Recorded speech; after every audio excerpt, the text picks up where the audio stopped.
Welcome to Wannamaker Park. Grab a Bible, read through Isaiah 36 and 37, and let's play around together as we look for Christ in the passage.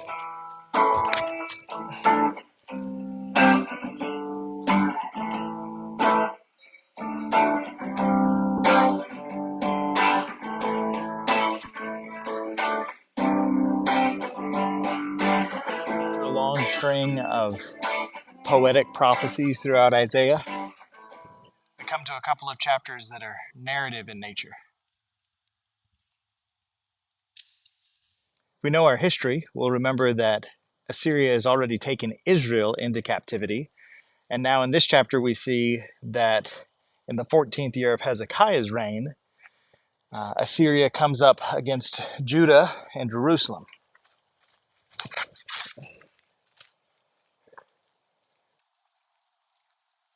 The king of Assyria is fighting in Lachish, and he sends the Rabshakeh with a great army to deliver a message to Jerusalem and to King Hezekiah. The Rabshakeh delivers a message full of half-truths masquerading as whole truths. The message is repeated in Isaiah after having already been recorded in 2 Kings. But he starts by mocking Israel for its current trust, which he thinks are the chariots of Egypt. We know that mocking Israel for trusting the chariots of Egypt is actually sound because Egypt can't be trusted. It then says, if you tell me that you trust in the Lord, how does that work when Hezekiah has torn down all the high places? It is true that Hezekiah had led Israel in tearing down the high places, but this was because that's where Israel and Judah were committing idolatry, worshiping false gods, and worshiping God in the wrong way. So by doing this, Hezekiah has increased Israel's faithfulness to the commandments of the Lord. But this is so far outside the king of Assyria's experience and the Rabshakeh's experience, they don't really know what to do with it.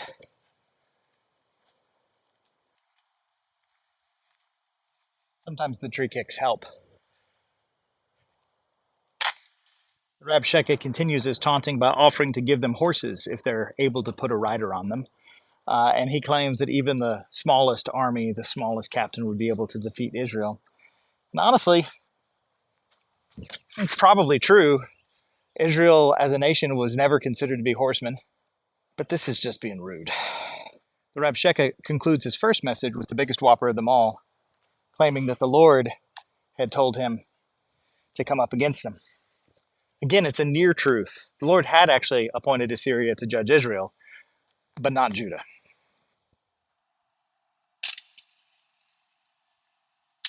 In response, the leaders asked the Rabshakeh to speak in the common regional language rather than the language of the people.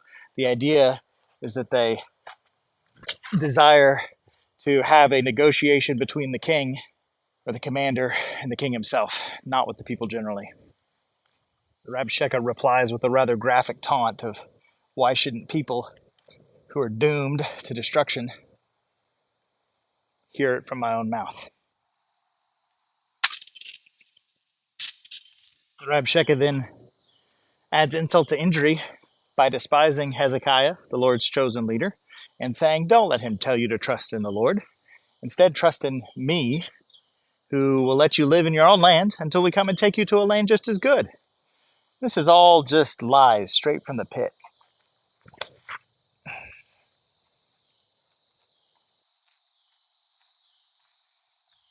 Besides all this, he confuses the living God with the idols of all the nations he's conquered, basically saying, their God couldn't deliver them. Why would your God be able to?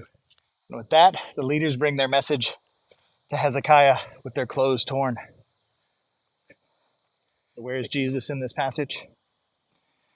Well, the Lord is keeping his word, because already we see some of that doom and gloom on the fortified cities of Judah that have been taken by the king. Some of those near prophecies against the comfortable women have come about. The real danger is the same for us as it is for the people in Jerusalem at this time. It's to believe the half-truths and outright lies of the Rabshakeh about who God is and whether or not he can actually save. But the Lord is able to save, and he keeps his promises, which is why we need to keep reading into the next chapter right now to see all that the Lord has done.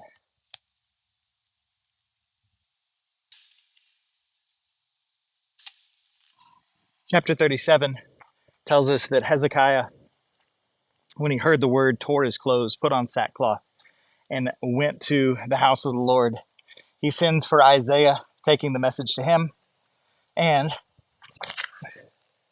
he prays on behalf of the people as the Lord's anointed. Hezekiah's prayer is one of lament and distress, but it lays before the Lord the accusations of the Rabshakeh,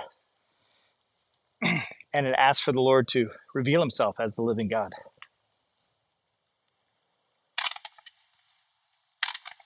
Hezekiah ends his prayer by asking the Lord to lift up his prayer, the Lord's prayer, for the remnant of the people.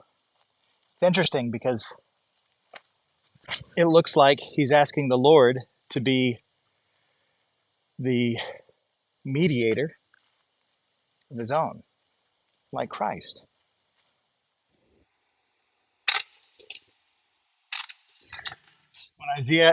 When Isaiah hears the message, he brings the word back that the Lord has promised that the words of the king of Assyria will not come to pass. Instead, he'll hear a rumor, he'll return to his own land, and he'll perish there. And so through the rest of the chapter, we should be looking for that fulfillment. So in the next verse, the Rabshakeh goes back, taking the message back to the king of Assyria, where he's fighting a different battle. And immediately, the Rabshakeh hears of a rebellion in Cush, where they're going to come up against him. There's that rumor. Even though it appears that Rabshakeh has left that army in place when he went back to the king, in a move of kind of part desperation, part intimidation, he sends another message to the people in Jerusalem. Because of this message, instead of coming to act out his promise, he kind of delivers a little bit of a boastful taunt, a little bit of a how dare you, right?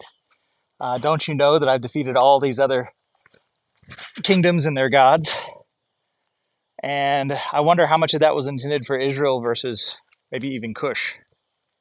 Hezekiah receives this letter, and again we see him mediating on behalf of the people. He goes before the Lord, and he worships the Lord, declaring rightfully who the Lord is. And he spreads the letter out and says, even though, yes, Assyria has destroyed all these other nations, make it clear that you're the true and living God.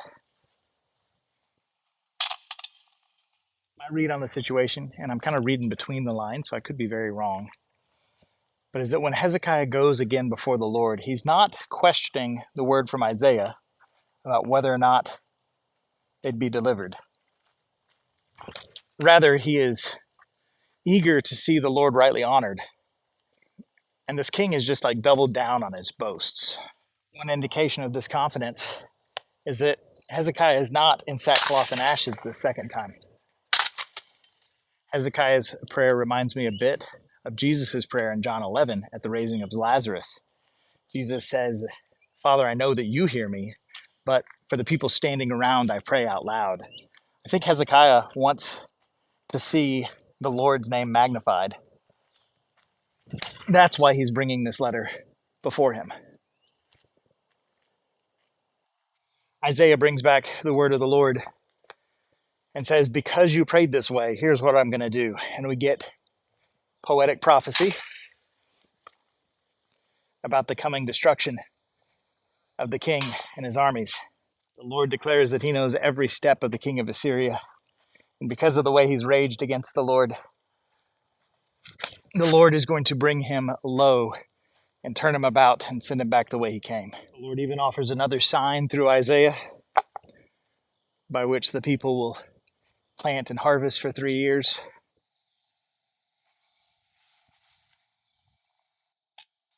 The Lord promises that after that time, Judah again will go down and bear fruit, and a surviving remnant will come out. of Judah. So nose up. Thank you, trees. The Lord then takes the gloves off. No poetry, straight up. The king of Assyria will not invade Jerusalem. And he says he'll do it for his own sake, matching with Hezekiah's prayer, and for the sake of my servant David. He's connecting Hezekiah's mediation for the people to David's typological identity, providing for the people, and the recipient of the Lord's promise. All of this is pointing forward to somebody, and I bet we can guess who it is.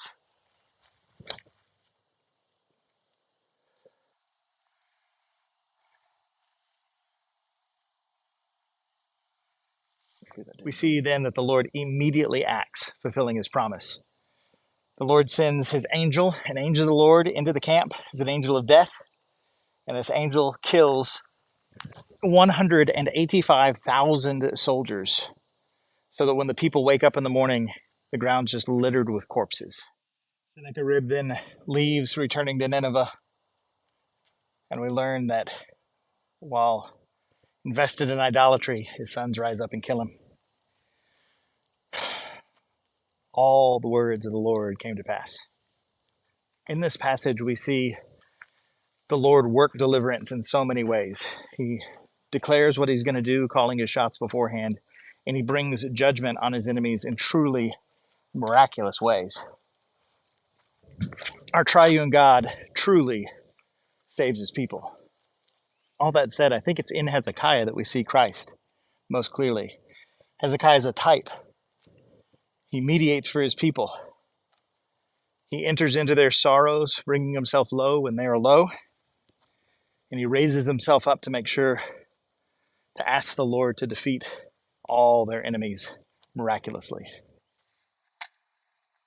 So if you've made it this far, if you watched any of these videos and you haven't opened the scripture and read the text for yourself before I talked about it, take a second. Go down in the description. I got a link to the ESV Bible. You don't even have to own a Bible.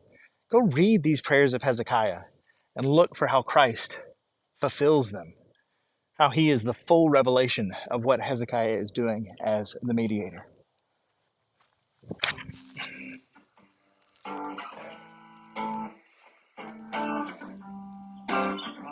No tree hits. With that, let me encourage you. Look to Christ. Rejoice in the Lord. Meditate on his word. And join me next time.